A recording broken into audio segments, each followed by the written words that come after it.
Coucou, bienvenue sur ma chaîne ainsi que sur la chaîne de la boutique Les Kits de Corinne. On se retrouve tout début septembre pour présenter mon projet du mois d'août réalisé pour la boutique Les Kits de Corinne avec la collection de chez Ciao Bella, Into the Wild.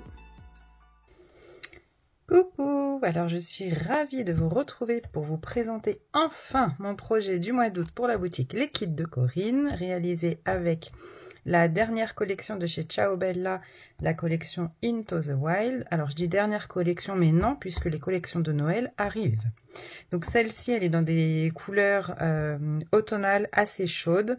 Un camailleux de rouge, orange, jaune avec une touche de rose sur un fond un petit peu plus vintage.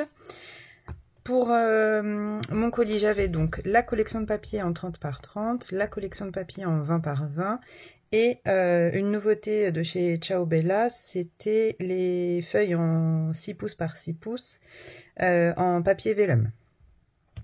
Avec l'ensemble de mon colis, j'ai réalisé un mini-album qui n'est pas si mini que ça parce que il mesure quand même au niveau de sa couverture 24 cm par 21 cm avec une tranche ici qui mesure 4,5 cm. Il est composé de 4 pages qui sont reliées à la tranche par une reliure en U. Ce sont toutes des doubles pages, des pages pochettes. Donc à l'intérieur, on a un grand tag pour pouvoir coller encore plus de photos. Pour la couverture, j'ai utilisé un des papiers de collection. C'était le papier qui m'avait le plus fait flasher. J'aimais beaucoup le contraste des couleurs avec ces tons rouge orangé qui contrastaient avec ce bleu et ce vert de la nature. J'aimais la carte postale avec l'oblitération et le titre qu'on retrouvait ici. Je voulais utiliser cette fenêtre pour sa fonction de fenêtre et donc cette fenêtre s'ouvre sur une autre fenêtre et on retrouve notre couple d'écureuils en train de déguster les noisettes. Donc tout simplement une petite fenêtre ouverte dans le papier et à l'intérieur cette petite cachette. On pourrait très bien y loger également une photo, c'est tout à fait possible. J'ai recouvert entièrement ma cartonnette avec du papier craft. Ma cartonnette, elle mesure 2 mm d'épaisseur. Pour embellir ma couverture, le papier étant tellement beau et quand même assez chargé, je voulais l'embellir, mais du coup pour que la décoration ressorte bien, j'ai opté pour une déco en 3D avec une composition florale. Donc là, j'ai regardé un petit peu tout ce que j'avais en stock dans les coloris de la collection. On retrouve les fleurs de chez Florilège. On a toute une collection de fleurs. Il y a même des fleurs que j'ai fait moi-même avec les chutes de papier et une perforatrice Marguerite. Pour apporter un petit peu de brillant, des petits strass autocollants dans des tons cuivrés. Sur la tranche et la couverture, j'ai utilisé le même papier de collection. J'ai juste remis mes petits strass, ce qui fait que quand on le pose, la couverture ne s'abîme pas. Et sur la tranche ici, j'ai remis le papier effet bois, un titre en die cut calque et puis les petits strass. L'album est fermé par un ruban. Pour contraster, j'ai voulu rester dans les coloris verts. Donc c'est un ruban avec un aspect un petit peu tissé à ce niveau-là. Et donc, quand on ouvre l'album, on découvre nos pages. Donc, sur la page de couverture, j'ai collé mon papier en 8 pouces par 8 pouces. L'idée, la structure de l'album a été imaginée à partir des pages 8 pouces par 8 pouces, donc 20,2 par 20,2 à peu près. À partir de ces pages-là, que je ne voulais pas redécouper, j'ai écrit tout le tuto de l'album. Donc, les pages, elles mesurent 20,5 sur 20,5. Ici, on a une bande de 1 cm. Tout ça, on le voit dans le tuto. Pourquoi on a cette bande-là? Tout simplement pour venir la fixer à la reliure. On a une aisance ici à ce niveau-là de 1 cm, ce qui nous permet, quand on ouvre l'album, d'avoir toutes nos pages posées les unes sur les autres, sans effet de page qui se relève. Alors, pour les couvertures intérieures, j'ai simplement mis ici une pochette, donc dans les chutes de papier, et je suis venue décorer avec un die cut découpé dans une des grandes feuilles 30 par 30. Ici un marque-page en réutilisant donc ici cette illustration qui faisait partie également du set de papier 30 par 30. Et au dos, avec une perfo, je suis venue donc percer mes trous et j'ai inséré ici des morceaux de die cut, enfin de papier calque qui reprend les illustrations de la collection.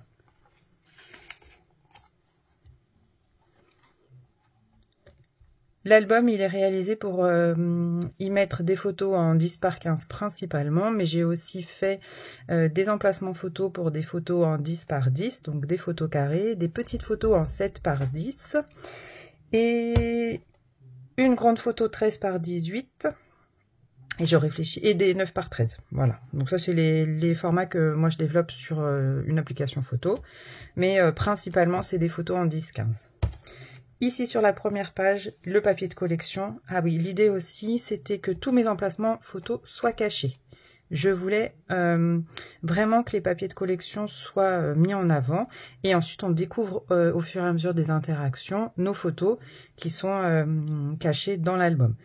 Pourquoi je fais ça? Parce que si mes photos ne sont pas exactement dans les couleurs du papier de collection, eh bien au moins, à première vue, c'est pas ce qu'on voit en premier, donc tout est coordonné. Et puis évidemment, l'objectif d'un album photo, c'est de mettre des photos. Donc vous pouvez quand même placer vos photos, mais voilà. À première vue, votre album, il reste coordonné. Vous pouvez le poser ouvert sur un meuble en décoration, et puis changer les pages au fur et à mesure. Donc ici, une superposition de 2 pochettes. À l'intérieur de ces pochettes, des emplacements photos. J'ai récupéré toutes les cartes de la collection, aussi bien dans la collection 30-30 que dans la collection 20-20, et en fonction des dimensions de mes cartes, j'ai fait mes emplacements photos. Donc ici par exemple, un emplacement photo en 7 par 10. Ici, un format paysage pour changer, mais on pourrait très bien le positionner comme ceci. Donc là, un petit carnet. Dans la pochette du haut, un grand espace photo en 10 par 15. Et ici, de nouveau un carnet, mais qui s'ouvre vers le haut, donc pour des photos en 7 par 10. Et donc ici, les pochettes pour venir loger nos emplacements photos. Donc cette page-ci, donc la page 1 et la page 2, sont réalisées en tuto. Au niveau de la page 2, regardez cette illustration. Magnifique. À partir de cette illustration et de ma page de fond, j'ai construit les interactions. Donc, pas d'aimants dans l'album, pour des raisons économiques, parce que les aimants coûtent très cher. Et puis, je me dis que on peut très bien faire des pages avec des rabats, etc., en trouvant des petites astuces pour que ça tienne sans utiliser d'aimants. Donc ici, un emplacement photo en 10 par 15. Donc l'emplacement photo, il est au dos. Ici, donc le papier de fond, une pochette et à l'intérieur un tag et un emplacement photo.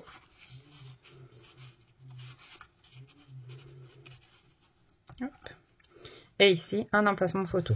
Ici, le papier de fond. Personnellement, je ne mettrai pas de photo, ou alors une toute petite photo ici, mais le papier étant tellement beau que je laisse tel quel. J'ai aussi opté pour vraiment garder mes papiers. Je ne souhaite pas écrire de journaling sur les papiers. Mon journaling, je le fais sur tous mes petits tags au fur et à mesure de l'album. À chaque page à peu près, j'ai mis 1 ou 2 tags pour pouvoir faire du journaling qui illustre nos photos. Ici, donc c'est donc une page pochette avec un grand tag. Ici, le rond fait partie donc des ronds. Dans une grande feuille 30-30, on avait quelques embellissements. J'ai récupéré les ronds que j'ai matés sur un plus grand rond. Une bande de papier qui correspond à une chute. Un bel emplacement photo. Et au dos de même, j'ai repris le même principe et un emplacement photo. Sur la page numéro 3. Une interaction ici qui se soulève. Alors, j'aime beaucoup cette interaction. En fait, je voulais récupérer une des cartes de la collection, mais gros dilemme, j'aimais aussi bien le recto que le verso. Donc j'ai eu l'idée de placer juste une languette ici qui vient se coller sur ma carte, qui vient se glisser sous mon papier de collection, et comme ça, ça me fait une petite interaction. Et ici à l'arrière, je viendrai coller ma photo. Pareil dans l'album, j'ai embelli mon album avec mon vélum ici. Là par exemple c'était des tags, mais on a aussi bien des étiquettes, des embellissements, donc au gré de l'album. Ici un beau portrait ça y est, je vais pas savoir, d'un cerf, avec notamment une pochette, un grand tag, soit une photo, soit un emplacement pour faire du journaling. Et ici, on peut très bien placer une photo. Ici, dans la pochette du milieu, on a un emplacement photo et encore une place pour mettre une photo, aussi bien en paysage qu'en portrait. De nouveau, notre tag. Donc les tags, ils sont disposés de telle sorte que quand on vient les mettre dans la pochette, hop là, vous voyez, on voit tous les ronds en décalé, comme des onglets en fait.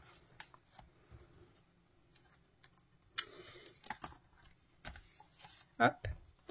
Ici sur la page 4, un rabat, donc c'est tout simple, un rabat. Sur le rabat, j'ai créé une ouverture, donc ici on voit que l'image est continue, mais j'ai créé une petite pochette, tout simplement pour venir fixer un tag pour le journaling. Et ici, alors là c'est pareil, pour moi l'illustration étant tellement belle, je me vois pas trop placer une photo, peut-être éventuellement ici, mais surtout ici vous avez la place pour placer deux petits Polaroid ou une photo en 7 par 10 ou une photo en 9 par 13.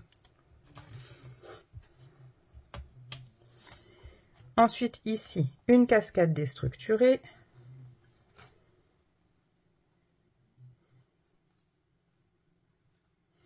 Donc à chaque fois c'est le même système d'ouverture, ça on le fait ensemble dans le tuto. Donc ici, les papiers de collection et des emplacements en 10 par 15. Et ici, on a de nouveau une pochette avec un grand emplacement photo en 10-15 et encore de la place ici pour mettre une photo. Ici, de nouveau notre tag.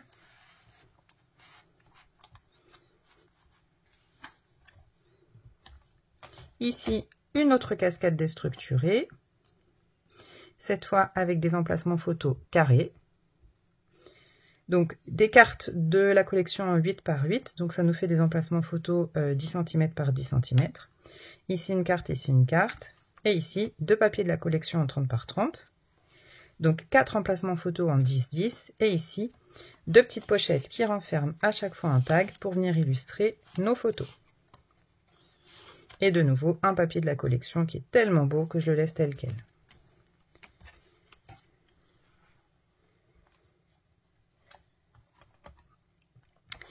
Ici, on a deux carnets collés sur notre base de page. Donc, photo 10-15, photo 9 par 13, éventuellement une petite photo. Et j'aimais beaucoup la superposition des deux, sachant que ce papier-là étant un papier à motif répétitif, ça ne me gênait pas de le glisser sous ce carnet-là. Et puis ici, un tag, soit une toute petite photo, ou alors de quoi écrire notre journaling. Ici, le die cut, il est tout simplement issu d'une grande feuille 30-30 avec plein d'étiquettes décoratives. Et donc, j'ai juste récupéré le die cut qui vient un petit peu casser le motif de notre papier de fond. De nouveau, notre tag dans la pochette avec ici notre 4e onglet.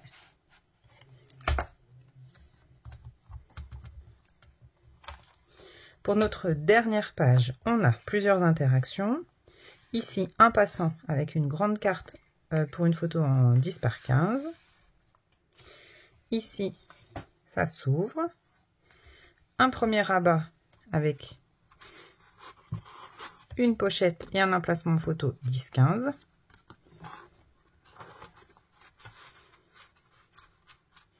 Donc là, vraiment, quand on arrive sur la fin, c'est les chutes de papier. Donc on vient faire un petit peu nos montages. Et ici, pareil, les chutes d'embellissement, un petit die cut. Donc l'un superposé sur l'autre. Et voilà, ça vous fait une petite étiquette. Ici, une pochette avec un tag. Alors un tag ou un petit emplacement photo, c'est au choix. Et ici, un emplacement photo. Ici, de nouveau, une pochette, un petit emplacement photo, un tag pour illustrer. Et ici, une grande pochette. Alors, je me suis débrouillée pour qu'il y ait... J'ai récupéré, vous savez, l'illustration qui était sur la page de couverture de la collection en 30 par 30. Je trouvais cette illustration vraiment très belle, qui reprend toutes les couleurs de la collection. Et donc, je l'ai retaillée pour pouvoir ici coller une photo en 13 par 18 en la retaillant un petit peu. Et donc, on vient glisser ça dans la pochette. Donc, des interactions qui sont toutes simples, mais qui sont mises en valeur par la collection de papier qui est absolument magnifique. Les illustrations sont très très belles. Les petits animaux de la forêt sont très très bien dessinés. Et vraiment pour une série de photos dans les tons de l'automne, je trouve que c'est parfait. Ici, sur notre page de couverture, j'ai pas voulu faire de décoration particulière. J'ai fait juste une pochette avec une carte issue du set de Vellum. Donc, et dans cette pochette, j'ai glissé un grand tag, cette fois-ci à l'horizontale, pareil, qui est issu de la collection de papier en 30 par 30. Donc, un petit tag, enfin un grand tag même, pour venir, pourquoi pas, noter encore quelques éléments de journaling de l'album. Et ici, donc, la petite pochette qui est créée avec l'enveloppe, cette ouverture fenêtre, tout en transparence. Et puis, j'aimais beaucoup le contraste entre la petite pochette, le grand tag. Je trouvais que ça finissait bien l'album. Donc voilà pour le projet du mois d'août avec la collection Into the Wild de chez Ciao Bella. Donc cet album est réalisé pour la boutique Les Kits de Corinne. Le tuto va suivre après cette vidéo présentation. Le tuto, il est... Alors, en toute transparence, ça a été compliqué de réaliser le tuto. Bon, pas sur la complexité de l'album, on prend son temps, on fait étape par étape, c'est vraiment quelque chose de minutieux, mais avec un tout petit peu d'expérience, on peut y arriver. C'est juste que le montage a été compliqué parce que j'ai connu un moment difficile, inattendu, et du coup ça m'a complètement déstabilisée. Il a été difficile de me remettre dans l'album, non pas que le papier ne me plaise pas, mais c'était vraiment complètement personnel. J'ai quand même réussi à finir cet album, je suis très contente de vous le présenter ce soir parce que sincèrement je le trouve très très beau avec cette collection. J'espère que le tuto vous plaira. Je m'excuse par avance si le montage est un petit peu chaotique, mais voilà, le contexte étant là, ça a été compliqué. Je me rattraperai sur les prochains tutos, c'est promis. Je vais essayer de vous mettre un petit plan du tuto parce qu'en fait c'est des séquences qui ont été filmées sur à peu près une quinzaine de jours, c'est complètement décousu. Mais je les ai rangées de telle sorte que quand même il y a un ordre chronologique. Toutes les étapes y sont. Il y a juste la partie décoration qui est faite hors caméra parce que ça serait beaucoup trop long à filmer. Mais les grandes étapes de décoration y sont. Et puis la structure est faite en vidéo. J'espère que le tuto vous plaira malgré tout. Si vous avez des questions... Si les choses ne sont pas claires, n'hésitez pas à revenir vers moi, je tenterai de vous réexpliquer les choses. En attendant, moi je vous dis à très vite pour la boutique Les Kits de Corinne. N'oubliez pas que Corinne expose en salon, donc prochainement c'est dans les Ardennes, c'est mi-septembre je crois de mémoire, et puis bientôt on se retrouve à Gosselies, donc en Belgique, pour Nuances de Scrap. Corinne y proposera un atelier sur le stand de sa boutique. Et puis moi, j'y serai le samedi pour lui prêter main forte. Donc n'hésitez pas à venir nous rencontrer sur le stand de Corinne. Et donc en attendant, moi je vous dis à très vite pour la boutique de Corinne. Merci de votre fidélité. Bienvenue aux nouveaux et aux nouvelles. N'oubliez pas qu'il y a aussi le groupe Facebook Les Kits de Corinne pour tout ce qui est vente de produits, notamment le kit mensuel, les abonnements au kit mensuel, donc les abonnements de 3 mois, et puis toutes les collections de papier d'autres marques aussi que vous pouvez retrouver sur la boutique. Corinne met très régulièrement à jour les produits en vente, donc n'hésitez pas à la contacter si un produit vous intéresse. Je pense vous avoir tout dit. Moi, je vous dis à très vite pour un nouveau tuto scrap un peu mieux organisé que celui-ci. En attendant, moi, je vous fais des gros bisous. Merci de votre fidélité. Et donc, je vous dis à très vite. Bye bye.